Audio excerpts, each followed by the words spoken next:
Kami amat sedih dan tak puas hatilah disebab daripada kata masalah cukai dengan kata puas kami dah merayu, dah buat surat nak berjumpa, dia tak layan.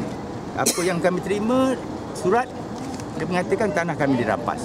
Jadi sebagai kerajaan sepatutnya hak rakyat macam ni tak boleh buat macam tu.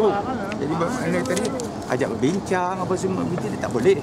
Jadi Selangor yang kita tahu selama hari ini kata dilaung-laungkan dari kebajikan. Jadi kebajikan setahu kita menolong. Tapi apa yang sebaliknya kita tak dapat nak bincang, tak suat, tak balas apa semua, tahu-tahu nak rampas. Macam mana cerita macam ni? Jadi kami tak perhatilah kan. Kalau boleh berunding ke bincang ke. Kami nak bayar cukai tapi sebenarnya ansur-ansur lah kan. Kami rakyat susah. Jadi bukan tak ada. Nak bayar dia tak mau terima. Jadi saya terpuhati lah macam tu kan. Jadi tak adalah sebenarnya yang kita tahu dalam dunia ni yang merampas tanah, plastik ni yang kena rampas tanah. Kita di Malaysia ni tak ada rasa kena rampas tanah. Tapi hari ini berlaku di Selangor. Jadi mana tak puhatilah kita rakyat jati Selangor buat macam tu. Bukan kita apa benci kepada sesiapa. Tapi sebagai pemimpin negara sepatutnya, pemimpin negeri sepatutnya timbang rasa lah pada rakyat. Bermakna rakyat ni susah, bukan senang. Tanah itulah tempat duduk, tempat tinggal. Jadi kalau dah itu nak dirampas, kami nak duduk kat mana? Itu masalah dia. Jadi kepada pihak di luar sana, sama-samalah kita fikirkan hal ini. Jadi bermakna pada pihak pemerintah negeri Selangor, timbang rasalah kepada kami. Janganlah buat macam tu.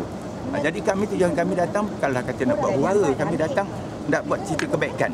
Jadi tolonglah layan kami ni. Itu saja permintaan kami.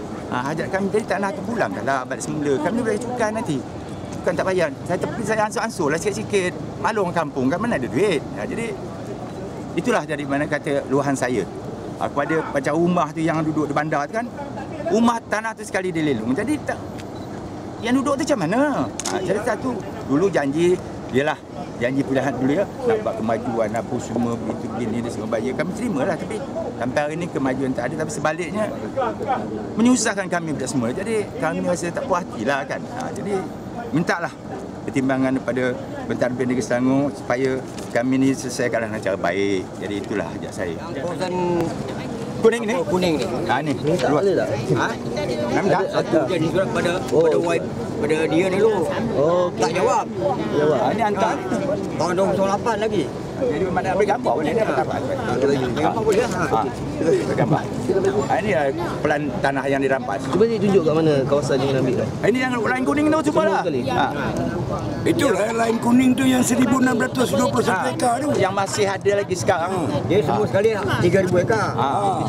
Tapi bakinya tu ada 1,600. Pulang balik oleh apa nama ni syarikat LN General. Melalui ada syarikat dia. Ada 1,600 ekar lagi. Pulangnya balik yang belum dibayar pada kami 1,600 ekar. Pulangnya balik. Jadi itu yang dirampas oleh Ali Ibrahim. Kerajaan negara Ibrahim. Jadi